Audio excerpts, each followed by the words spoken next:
Episode 10. We've made it to episode 10, double digits. Here we are. Get the streamers out.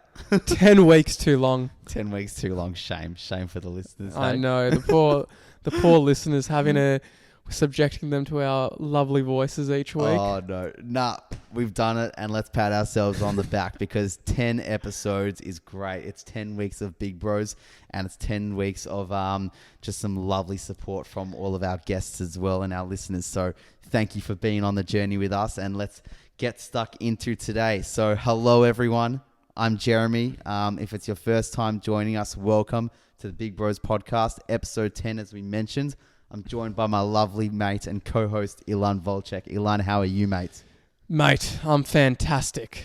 What a milestone. Episode 10. So excited. So excited. Look, 10 is minor in the grand scheme of things, but for us, it's big. So don't be shy to celebrate. Well, it's small wins. You got to celebrate your small wins along the way. So yeah, it's definitely quite exciting, but it's one of many milestones. You know what? And I think the small wins is what made football clubs like the Geelong Football Club so successful. Just those small wins, back in 2007, it was starting at the defence with Darren Milburn, finding Andrew Mackey, over to Cameron Ling, and then up forward to Cameron Mooney goal. It's just a small win, small step of the way. That was the definition of niche.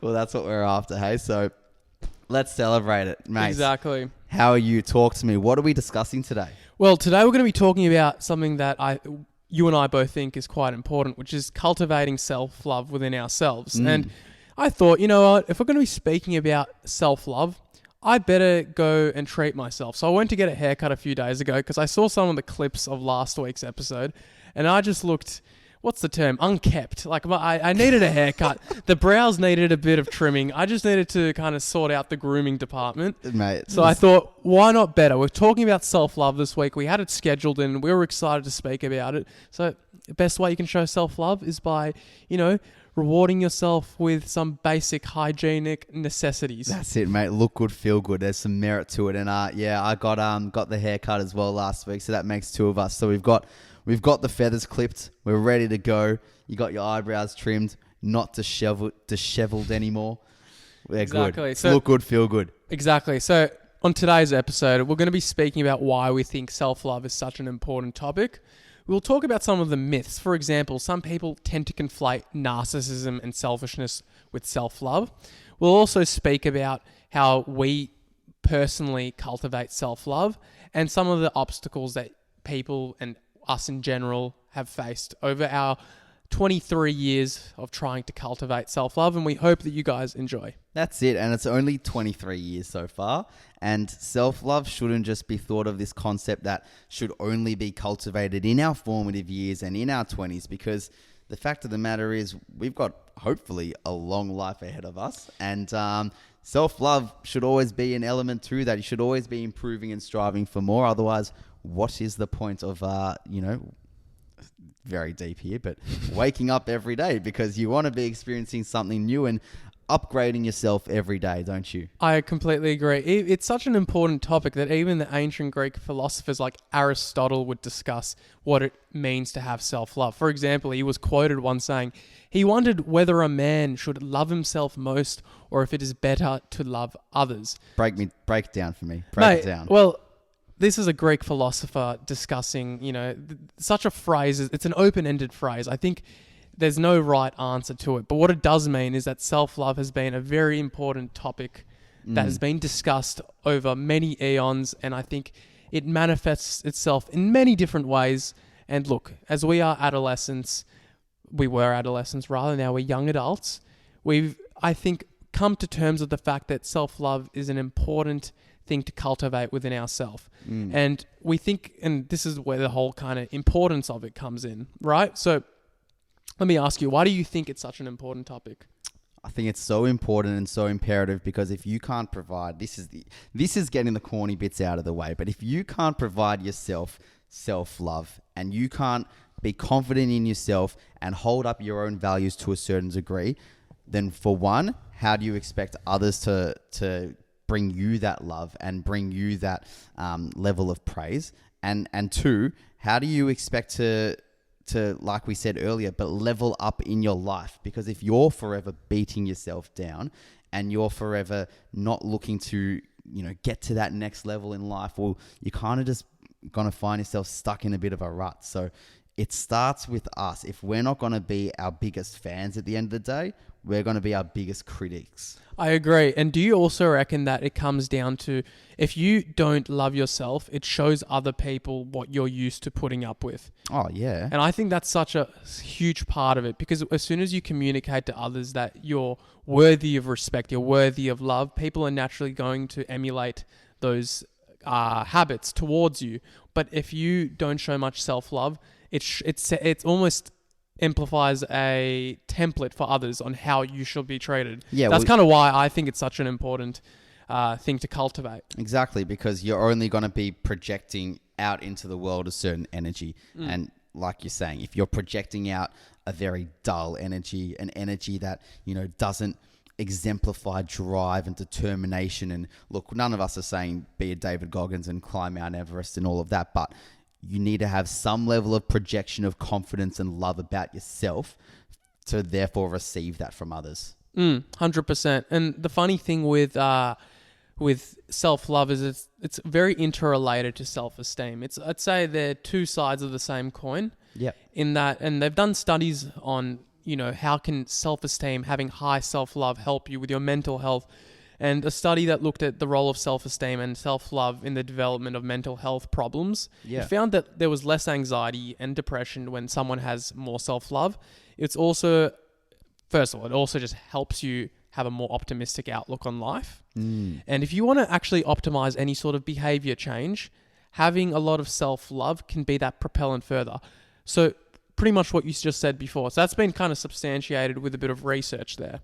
So it's an interesting thing that even instinctively, we know that self-love can propel us to do a lot of good things in the world. It can propel us to enact behavior change. It can protect us from feeling like shit. If we, it can help you, it can protect you against, for example, certain anxious symptoms and depression, and better recovery from stress even. So it's interesting that even in the research, even in when you go through Google Scholar and you find a few research studies, these things are substantiated. So as much as it does feel instinctive, it's also backed up. Yeah, exactly. So with you said there that less anxiety and less depression can be a result of stronger self-love. Why do you think so? I suppose it comes down to, well, I think one of the core symptoms when you look at depression and anxiety, but I think more so depression, is that you have a feeling of low sense of self-worth, right? Yeah. And if you feel like you have low sense of self-worth, you feel like you have no value to other people. When you have a high level of self-love, you don't think that you're worthless. You think that you have a lot of value to bring. So it's almost like the complete opposite. So it does make sense why it would help protect against those feelings, because as soon as you love yourself and you have respect for yourself, that feeling of worthlessness may go out the window, because you're thinking, you know what? I respect myself, I'm comfortable in who I am, and I also therefore am comfortable in bringing value to others around me. So one of those core symptoms of depression in feeling like worthless is essentially taken away or reduced. So that's why I reckon it has that strong link. Exactly. And I think a great way to look at it is if you think that you're one of those people that, you're not feeling great about yourself, you think I could be doing so much more, and you're constantly just telling yourself bad things, like, geez, like I got really bad acne today, or I don't like the way I look about myself, or I'm just not feeling like how I normally do feel. If you're constantly telling yourself these bad things, I want you to try flip that switch and ask yourself that question. Would I tell those things to a friend?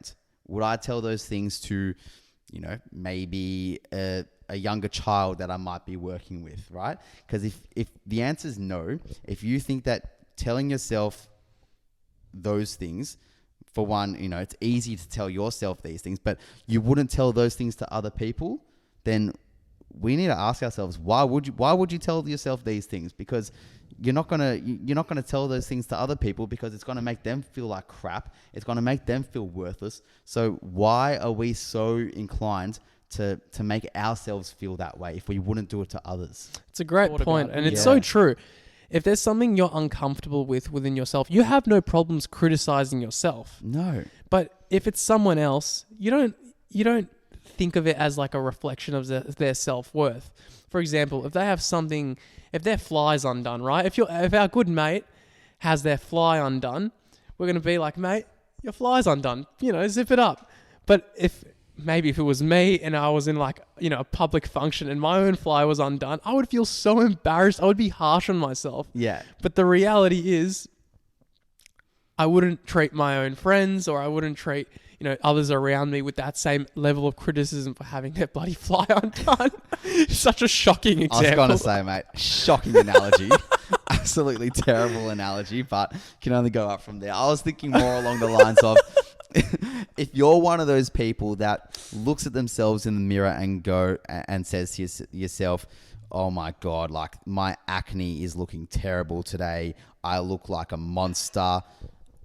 You wouldn't say that to someone else. Of course not. I at least hope not, because that would make them feel like crap. So why are we inclined to make ourselves feel like crap?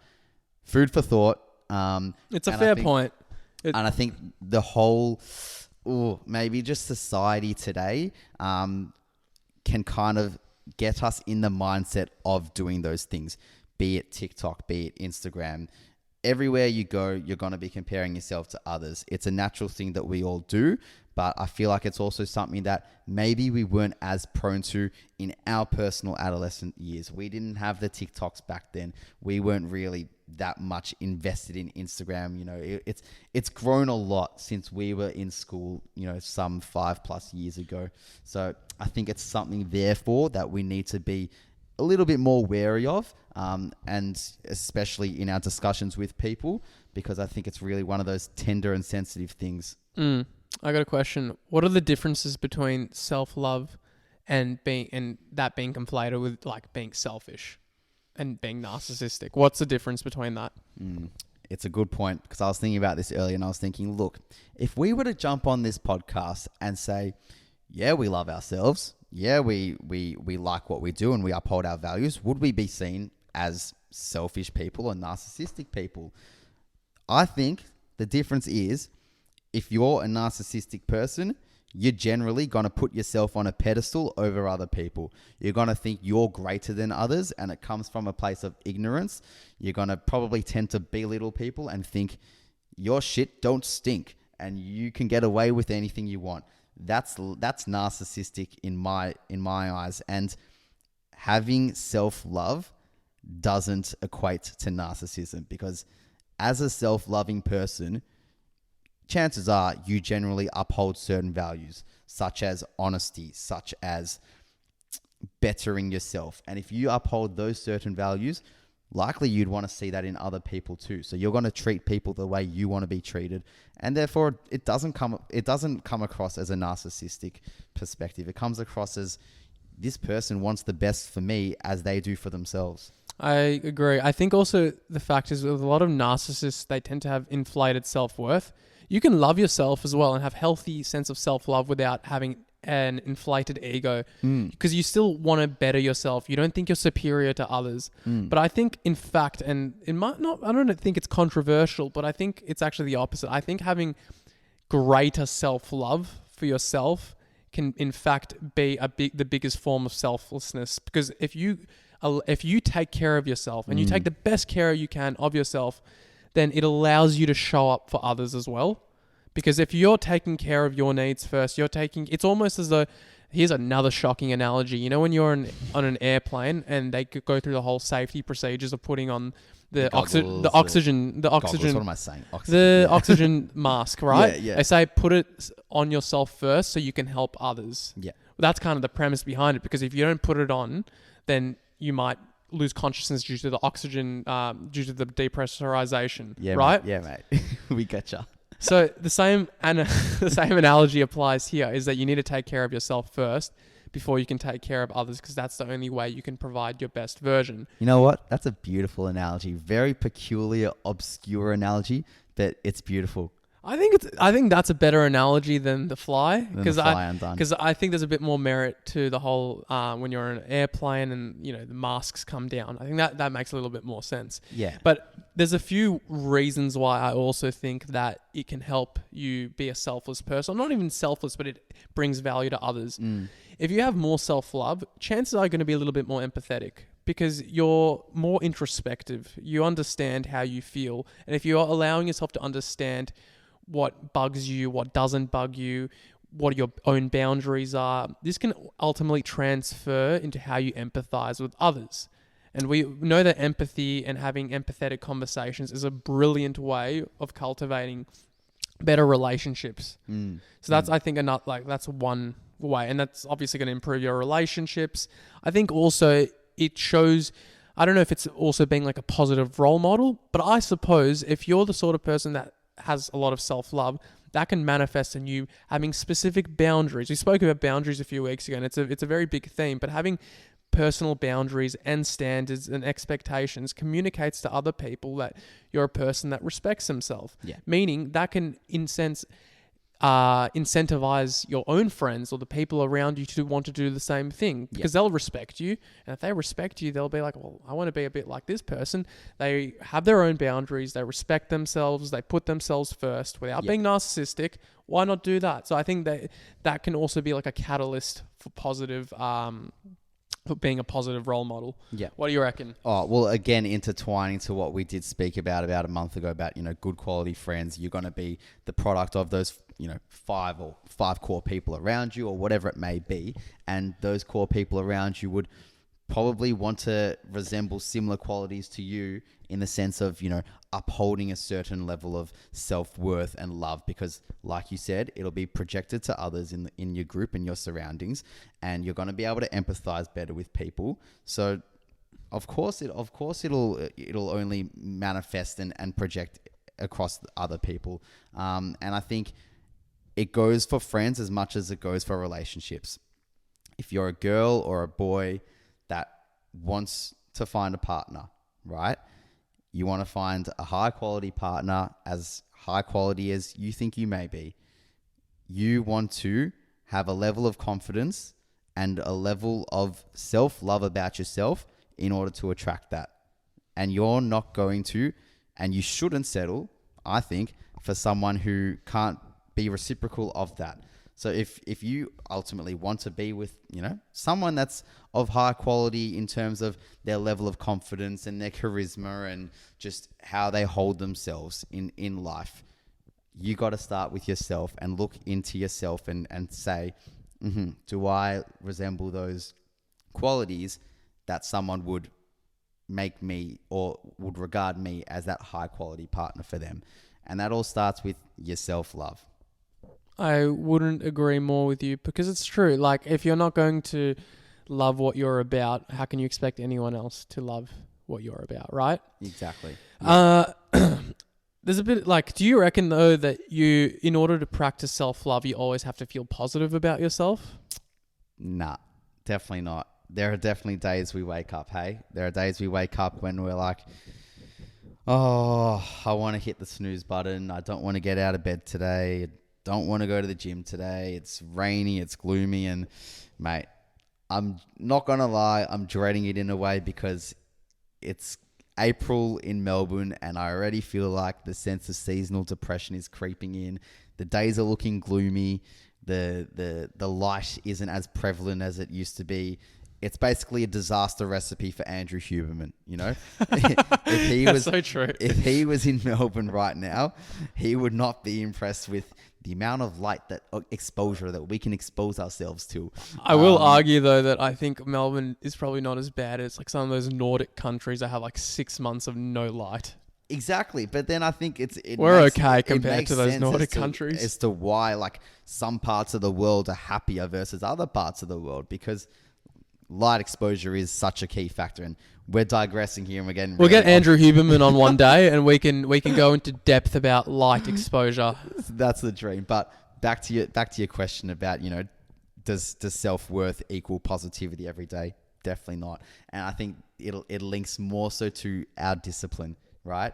We wake up, we're going to feel crap about ourselves some days. I didn't feel great about myself yesterday. I felt, it was gloomy. It wasn't great, but you just still have to crack on with the day and get your necessities done, because I think it starts with the necessities. It starts with your daily habits. And if you wake up and it's like, I feel crap, I don't want to do what I normally do.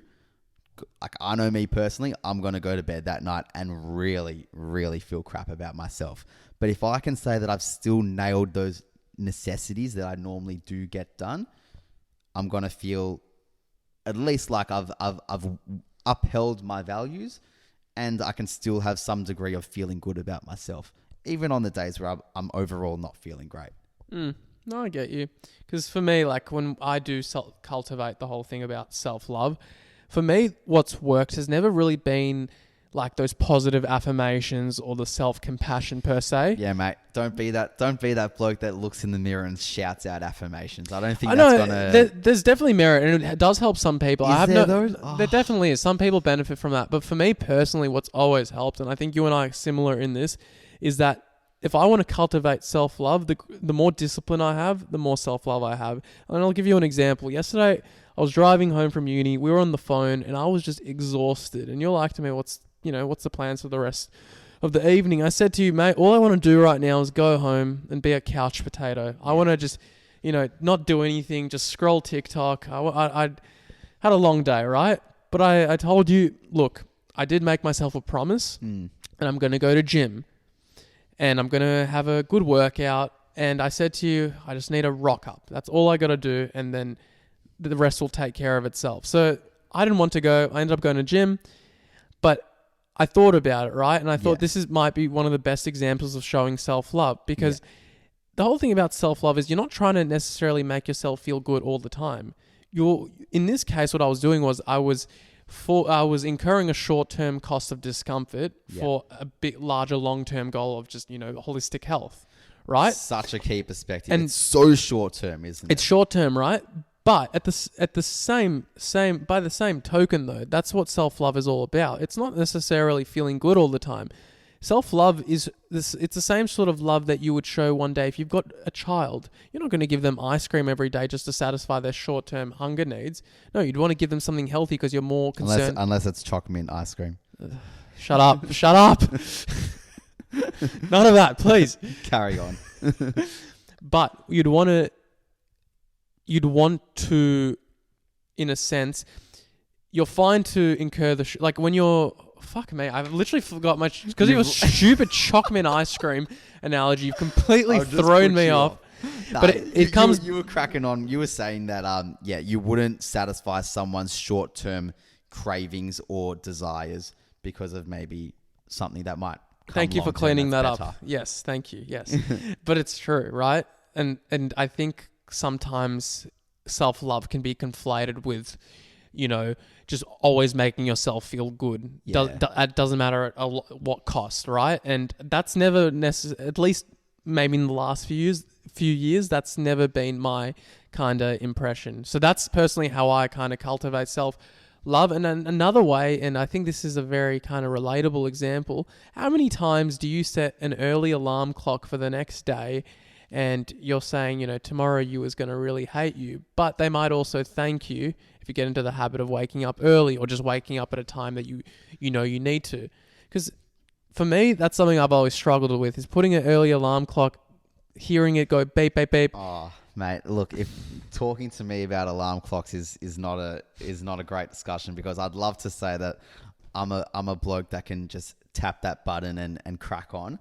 But I'm the type of person that if you look at my my alarms set in the morning, I've got 7:05, 7:07, 7:10, 7:12, and 7:15.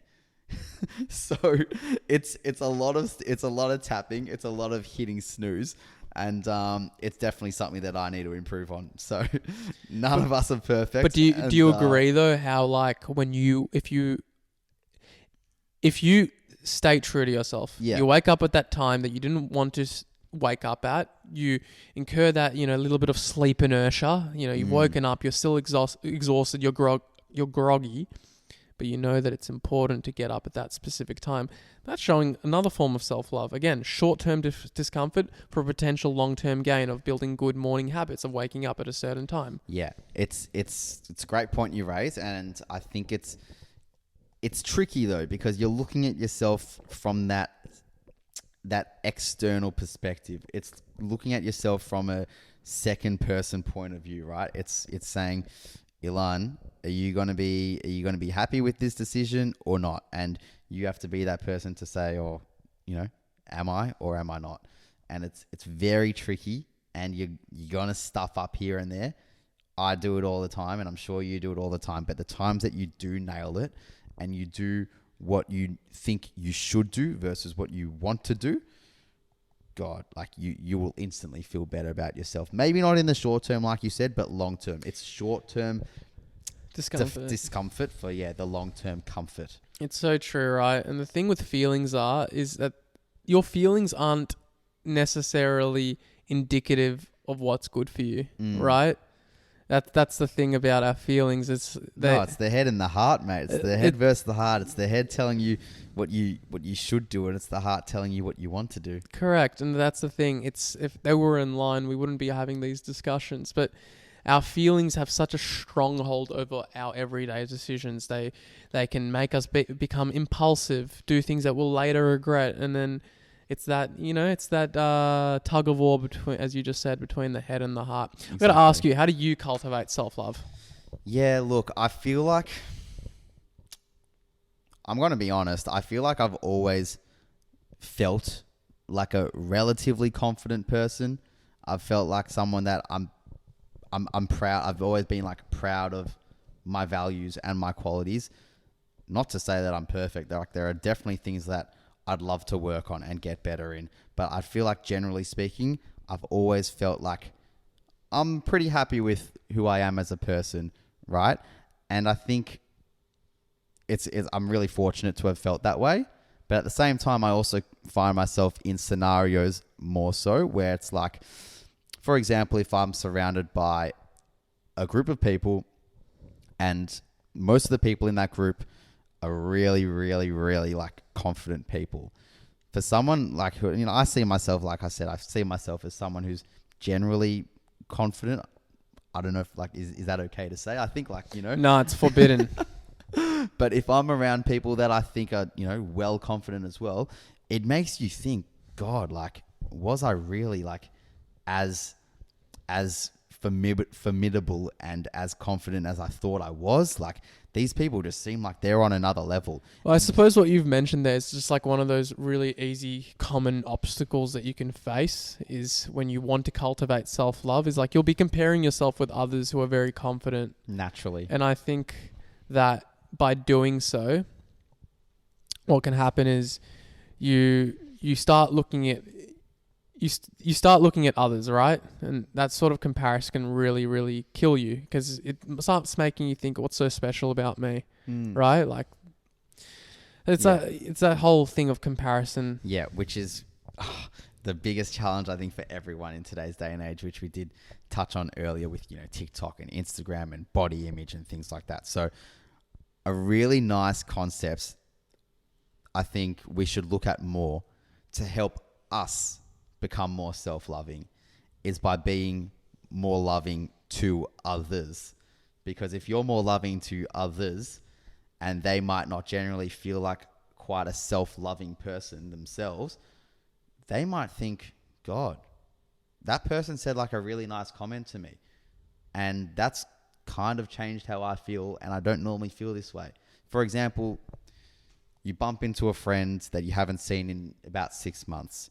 You have a really nice catch up, really nice conversation, and your friend says to you, you're looking really good, you're looking a little bit more vibrant.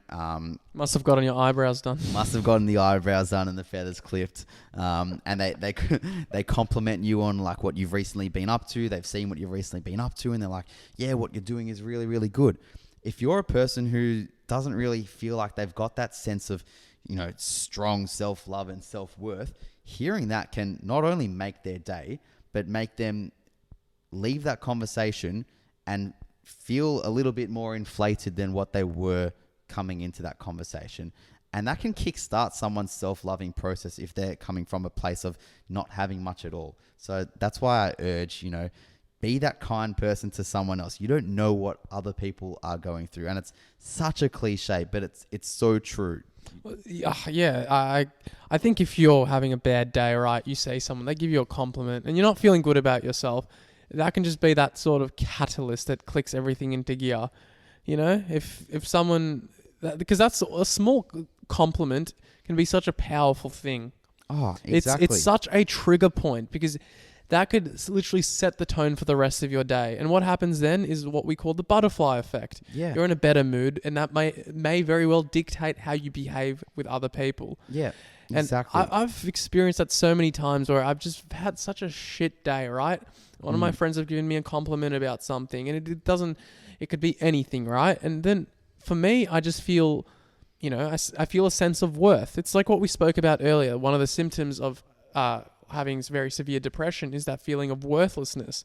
So as soon as you tell someone a compliment, you're communicating to them that they have some sort of value in this world. Yeah. And you're being truthful about it. It's not like you're lying, but you're being honest. And them hearing it, they may not kind of be cognizant of that. They might not think, I actually have that much value. So it definitely, there's nothing wrong with hearing a bit of external validation. I think you want to have that internal validation, but there's nothing wrong with wanting to hear something nice from your friends or someone that you haven't seen in a while and them giving you a compliment. Because as I said, that can very well kickstart that, that feeling that, there's something good about me. Exactly. It's a kickstart. It gives someone, a platform where they can leap from. So be that person that, goes up to someone that you haven't seen in a while and says, like, how are you going? Blah, blah, blah. And you give someone a compliment because really can kickstart that process of them becoming the biggest fans for themselves. It's so true. There's been times where I've seen people that I haven't in a while, and it's very similar to you. I just love seeing like the smile on their face if there's something that they do, right? Well, like if they're practicing something or they're working on something and I tell them, I really like what you're doing, and I see their smile, it means the world to them because all it took was just, a few words out of my mouth just to make their day. And it can, again, like we've gone more from self-love to preaching kindness, but I think, again, it's many sides of the same coin. Yeah, here. the preaching kindness can bring about self-love. Well, that's what we're saying. Correct. And I think that's kind of I wouldn't say prescription per se, but what I would say is that it's a good way of overcoming, those feelings the days where you don't feel that sense of self-love is by being loving to others. Yeah, exactly. So if you do not find yourself in a scenario where you're around a lot of people all that often and you're sitting in your room and you're feeling really down about yourself, you're not feeling so self-loving, how can you cultivate that self-love? I know it's going to sound unprescriptive and completely different to what we were just speaking about for the last 5 minutes, but do something disciplined that is good for you. That might be uncomfortable in the short term, because what you're doing there is demonstrating that you're not concerned about your short-term impulses or feelings. You're more concerned for your long-term well-being. That is the ultimate form of self-respect and love. It's the same love that a parent shows their child when they deny them the cookie or the ice cream at the ice cream stand because there's a healthy meal for dinner at home, right? Yeah. It's the same sort of organic love. You want to do that within yourself. Just like you said earlier, we don't criticize other people. Why would we criticize ourselves about a similar flaw to such a great extent? Exactly. Showing yourself self-love, honestly, and I look, it really helps for me, is being disciplined and doing things that, it's not necessarily that I don't want to, but I know things that are good for me. Yeah, or things that you think you would want to see in yourself from the outside looking in. If you want to be seen as a person that does A, B, and C, you want to start practicing A, B, and C. Dude, keeping promises to yourself is such a big one. If you want to lose respect for yourself, you start breaking your own promises. Yeah. And that can happen. Look, but it's funny how we work, how our minds work. You start keeping promises, you start putting yourself first, start having boundaries and expectations and standards. you start sticking to them. Yeah. See how much your self-respect goes.